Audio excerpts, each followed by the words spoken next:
Assalamualaikum warahmatullahi wabarakatuh. Perkenalkan, nama saya Rifal Agus Rianto, NIM 2073017 dari Prodi Pendidikan Teknik Otomotif Universitas Negeri Padang angkatan 2020.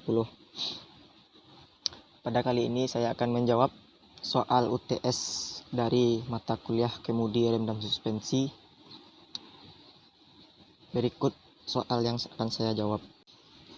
Untuk soal yang pertama, yaitu tuliskan prinsip kerja, nama, dan fungsi komponen, cara kerja, dan jenis atau tipe, serta analisis gangguan beserta langkah-langkah memperbaiki pada sistem kemudi. Untuk pengertian sistem kemudi sendiri, sistem kemudi adalah untuk mengatur arah kendaraan dengan cara membelokkan roda depan dengan menggunakan komponen setir pada kendaraan atau mobil. Cara kerja sistem kemudi pada kendaraan adalah bila setir atau roda kemudi diputar, steering column akan meneruskan tenaga putarnya ke steering gear atau roda gigi kemudi. Steering gear memperbesar putar kemudi ini sehingga menghasilkan momen putar yang lebih besar untuk diteruskan ke steering link KG. Sementara steering link KG akan meneruskan gerakan steering gear dan ball joint kemudian ke roda depan. Komponen-komponen utama sistem kemudi. Pertama, steering wheel. Steering wheel ini berfungsi untuk menggerakkan sistem kemudi dengan cara diputar ke kanan dan ke kiri. Kedua, steering column. Ini berfungsi untuk tempat utama poros kemudi. Yang ketiga, steering gear. Ini berfungsi untuk mengarahkan roda depan dan dalam waktu yang bersamaan juga berfungsi sebagai gigi reduksi untuk meningkatkan momen agar kemudi jadi ringan.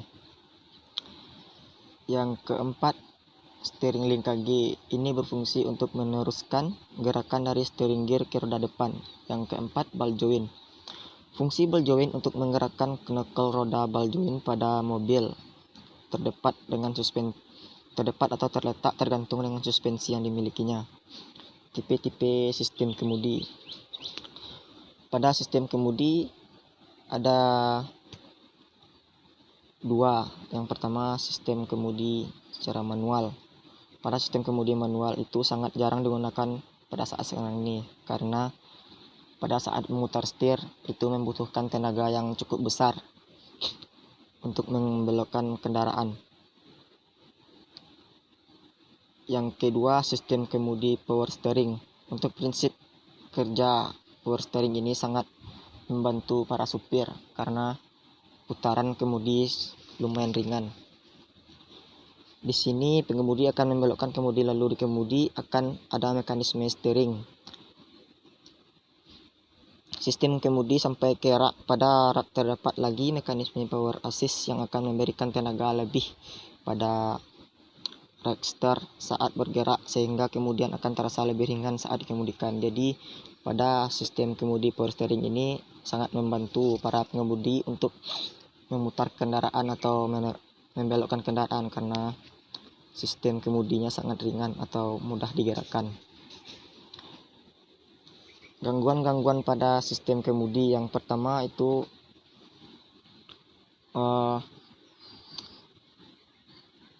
terdapat bunyi pada sistem kemudi.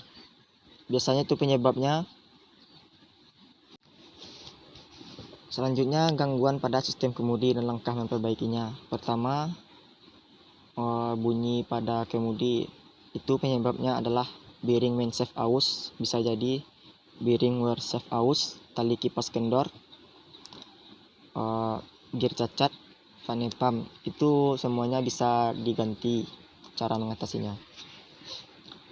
Kemudian soal yang kedua yaitu tuliskan nama, definisi, dan fungsi komponen utama serta gangguan beserta langkah memperbaikinya pada front wheel alignment beserta gambar.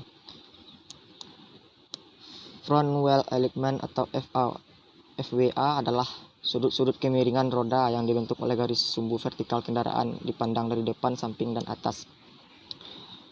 Fungsi front wheel alignment adalah untuk memudahkan pengemudi kendaraan menghasilkan daya baik kemudian baik, menstabilkan pengemudian dan mengurangi keausan ban. Komponen-komponen FWA yang pertama itu chamber.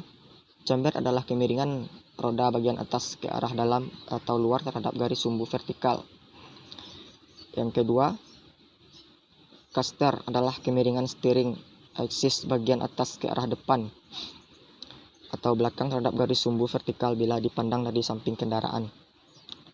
Yang ketiga, steering axis. Pada bagian ini adalah kemiringan steering axis bagian atas ke arah dalam bila dipandang di depan kendaraan. Yang keempat, wheel angle adalah jarak antara roda kanan dan roda kiri terhadap titik pusat yang sama kedua roda pada saat membelok. Yang kelima, toe angle adalah perbedaan antara jarak roda bagian depan dan jarak bagian belakang roda kanan dan roda kiri bila kendaraan dilihat dari atas. Untuk soal yang ketiga, tuliskan dan fungsi komponen dan cara analisis gangguan pada rem parkir beserta langkah perbaikinya. Untuk rem parkir, fungsi rem parkir adalah untuk melakukan pengereman saat kendaraan itu berhenti atau diam. Untuk tipe-tipe rem parkir ada dua. Yang pertama, rem parkir tipe roda belakang. Rem parkir tipe roda belakang terhubung dengan roda belakang. Ketika rem parkir diaktifkan, maka roda belakang akan mengerem. Rem parkir tipe roda belakang ini dibagi menjadi dua. Yang pertama, rem tromol. Yang kedua, rem piringan. Yang rem tromol, prinsip kerja ketika rem diaktifkan maka sepatu rem akan mengembang karena tarikan dari tuas sepatu rem. Tuas sepatu rem akan digerakkan oleh pengemudi ketika pengemudi menarik tuas remnya. Kemudian rem piringan, ketika tuas rem ditarik maka akan membuat poros tuas atau lever shaft berputar sehingga spindle akan menggerakkan piston. Ketika piston terdorong maka kampas rem akan terdorong untuk menekan piringan. Komponen-komponen rem parkir. Komponen rem parkir yaitu terdiri dari beberapa bagian. Yang pertama itu tuas rem. Untuk fungsi tuas rem adalah untuk menghubungkan tenaga dari pengemudi ke mekanisme rem parkir. Yang kedua, lock nut berfungsi sebagai mekanisme pengunci tuas rem. Yang ketiga, locking point adalah pengunci posisi tuas rem. Keempat, kawat kabel berfungsi untuk menghubungkan antara rem tuas tangan dengan mekanisme rem tangan. Yang kelima, brake strut spring berfungsi sebagai penghubung pergerakan part broken lever dengan kampas rem leading. Yang keenam, brake lever berfungsi sebagai pengungkit yang akan mengubah tenaga tarik dari kawat kabel menjadi gaya dorong pada kampas rem. Yang ketujuh, brake shoe adalah sebagai hidangan gesekan yang menahan tromol rem agar tidak bergerak. Gangguan pada rem tangan dan cara mengatasinya. Yang pertama, rem berkarat, penyebabnya adalah genangan air hujan yang dapat menyebabkan komponen rem menjadi berkarat. Untuk mengatasi penyebab ini adalah dengan membongkar lalu membersihkan karat-karat tersebut sampai hilang. Yang kedua, rem kurang main tidak bisa digunakan adalah dengan cara mengatasinya tinggal menginstal rem kembali. Yang ketiga, kabel rem putus. Jika sudah putus maka sebaiknya perlu diganti untuk melakukan perbaikannya. Yang keempat yaitu tuliskan prinsip kerja, jenis, nama komponen dan cara kerja gangguan beserta langkah memperbaikinya pada rem hidrolik. Pada rem hidrolik adalah sistem pengereman pada kendaraan dengan memanfaatkan media hidrolik atau minyak rem.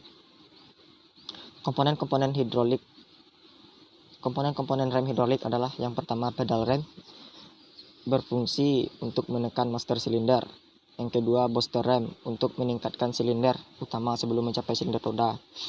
Yang ketiga, master silinder yaitu untuk mengubah gerakan pengereman menjadi tekanan hidrolik. Yang keempat, katup.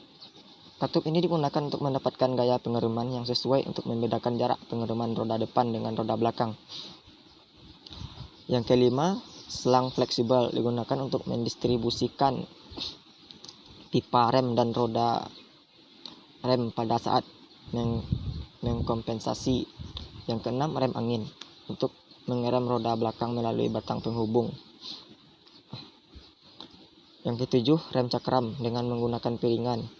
Rem tromol dengan menggunakan sepatu rem dan tromol yang berputar. Langkah kerja pada rem hidrolik adalah pada saat pedal rem ditekan, master silinder akan ditekan dan di dalam tangki master silinder sudah berisi hidrolik atau minyak rem, dan master rem ditekan, minyak rem akan didorong dan diteruskan ke piston rem, dan piston rem akan menekan kampas rem untuk melakukan pemberhentian kendaraan. Gangguan-gangguan yang terjadi pada rem hidrolik dan langkah memperbaikinya. Yang pertama yaitu minyak rem sudah habis, maka perlu diganti isi ulang. Yang kedua, master rem bocor, maka harus diganti. Yang ketiga, minyak rem harus rutin diganti. Yang keempat, selang minyak bocor, maka cara memperbaikinya harus diganti. Yang kelima, jelaskan cara kerja sistem penyetelan rem otomatis tipe 1, 2, dan 3. Pada penyetelan rem otomatis terdapat 3. Yang pertama yaitu tipe 1, yaitu penyetelan otomatis rem dengan kendaraan saat mundur. Untuk penyetelan otomatis menyetel renggang antara kampas rem dan tromol. Jika kampas sudah aus, untuk menyetelnya harus dilakukan dengan menjalankan kendaraan saat mundur. Bila rem digunakan sewaktu kendaraan mundur, sepatu rem keluar dari knot pin sehingga menarik kabel pengantar menjauhi anchor pin dan menarik kabel. Dari kabel melalui pegas menarik tuas penyetel ke atas, menyebabkan penyetel satu tekanan menjadi besar sehingga tegangan pegas kabel tidak dapat memutar penyetel sepatu. Yang kedua yaitu penyetelan rem otomatis dengan tipe 2, yaitu saat kendaraan melaju. Penyetelan dapat dilakukan dengan sepatu rem, tuas penyangga, dan gigi penyetel. Pekerjaan dilakukan dengan sepatu rem, tuas penyangga, dan gigi penyetel. Bila sepatu rem ditekan terhadap tromol oleh tekanan minyak, maka sepatu akan membuka ke kiri dan ke kanan dari dudukan pelat jangkar dan menarik tuas penyetel ke arah oleh tuas penyangga. Tuas ini dihubungkan pada satu trailing untuk menarik penyetel dalam keadaan biasa. Sepatu landing berubah dan hanya gigi pemindah yang berkaitan. Dengan demikian, kerenggangan dapat disetel dengan harga spesifikasi. Yang ketiga yaitu cara kerja penyetelan otomatis yang tipe 3. Itu dapat dilakukan saat kendaraan parkir. Bila rem parkir bekerja, maka tuas akan berputar ke kiri. Pada saat bersamaan, tuas penyetel berputar searah jarum jam dan mengelilingi pin di mana sepatu berkaitan memutar mur atau ulur penyetel. Tuas penyetel diatur sedemikian rupa untuk berhubungan dengan satu gigi penyetel saja, mengurangi celah sepatu kira-kira 0,03 mm sekalipun celah sepatu cukup besar. Untuk celah sepatu rem lebih besar dari standar, bila tuas rem parkir ditarik, maka tuas penyetel akan bergerak jauh melebihi jarak dari gigi pada mur penyetel. Bila tuas rem parkir dibebaskan, maka tuas penyetel juga turun. Hal ini akan menyebabkan mur penyetel berputar dan terjadi penyetelan celah sepatu rem. Bila tuas rem parkir ditarik, maka tuas penyetel hanya akan bergerak sedikit dan tuas penyetel tidak dapat menggerakkan gigi berikutnya. Yang keenam yaitu tuliskan cara kerja dan nama komponen serta analisis gangguan beserta langkah memperbaikinya pada rem ABS. Untuk pengertian rem ABS adalah sistem pengiriman pada mobil agar tidak terjadi penguncian pada roda ketika terjadi pengiriman mendadak. Komponen-komponen rem ABS yang pertama, master silinder, berfungsi sebagai pengkonversi gerakan mekanis dari pedal rem menjadi tekanan hidrolik. Yang kedua, ABS, hydraulic control valve, pintu masuk minyak rem dan master silinder menuju silinder roda. Yang ketiga, ABS pump atau pompa ABS, untuk mengembalikan tekanan hidrolik pada silinder roda setelah tekanan hidrolik drop karena pembukaan katup ABS. Yang keempat, ABS control module sebagai perangkat processing unit untuk mengatur tekanan kapan waktunya, berapa lama interval katup terbuka dan tertutup. Yang kelima, speed sensor untuk mendeteksi kecepatan masing-masing roda. Yang keenam, well cylinder untuk mengubah tekanan hidrolik pada minyak rem menjadi gerakan mekanis yang mendorong kampas rem untuk menjemput kepiringan. Yang ketujuh yaitu hydraulic brake channels sebagai jalur aliran minyak rem dari master silinder sampai ke silinder roda. Cara kerja rem ABS adalah ketika pengemudi menginjak rem, maka hydraulic unit akan membaca seluruh data kendaraan dan kemudian memerintahkan pompa untuk mendistribusikan tekanan minyak rem sesuai kondisi kendaraan di tiap bannya. Gangguan-gangguan pada rem ABS yaitu kabel sensor putus. Yang kedua, menurunnya kualitas minyak rem. Yang ketiga, terlalu sering mengocok pedal rem. Yang keempat, ban botak atau ban tidak layak digunakan. Yang ketujuh yaitu tuliskan nama dan fungsi komponen tipe-tipe dan cara kerja rem tromol beserta gangguan langkah memperbaikinya. Untuk pengertian rem tromol adalah sistem pengereman pada kendaraan yang menggunakan metode gesekan antara kampas rem dengan sebuah komponen berbentuk tromol. Komponen-komponen rem tromol yang pertama yaitu sepatu rem, yaitu untuk menempelkan sepatu rem pada kampas rem. Yang kedua, silinder roda untuk menggerakkan sepatu rem untuk menekan tromol rem. Yang ketiga, tromol rem, yaitu sebagai perantara putaran dari roda. Tipe-tipe rem tromol. Yang pertama, rem tromol mekanis. Rem tromol ini masih digerakkan dengan menggunakan kawat untuk menghubungkan pedal rem tuas ke aktuator. Pada prinsip penggunaannya lumayan rumit karena perlu ditekan cukup keras untuk menghentikan laju kendaraan. Yang kedua, rem tromol hidrolik, sistem pengereman yang memanfaatkan fluida sebagai pemindah tenaga. Sistem ini sangat fleksibel dan juga bisa digabungkan dengan sistem rem cakram hidrolik. Yang ketiga yaitu tipe rem angin. Ini merupakan penggerakan tekanan udara untuk menggerakkan tuas rem. Keuntungannya pada saat pengereman hanya menggunakan angin bukan tenaga manusia. Jadi pada rem angin ini sangat mudah karena hanya menggunakan tenaga dari angin, tidak perlu menggunakan tenaga dari manusia. Gangguan-gangguan pada rem tromol. Yang pertama yaitu kampas rem habis. Yang kedua, keausan pada tromol, penyetelan kurang tepat, pemasangan kampas rem tidak benar, atau kabel rem macet.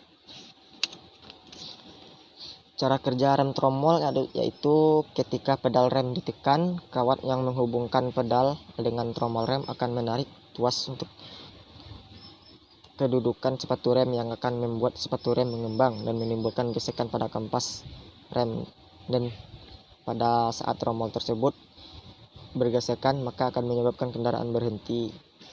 Baiklah, cukup sekian, hanya 7 soal yang dapat saya jawab. Jika ada kesalahan saya mohon maaf. Saya akhiri. Assalamualaikum warahmatullahi wabarakatuh.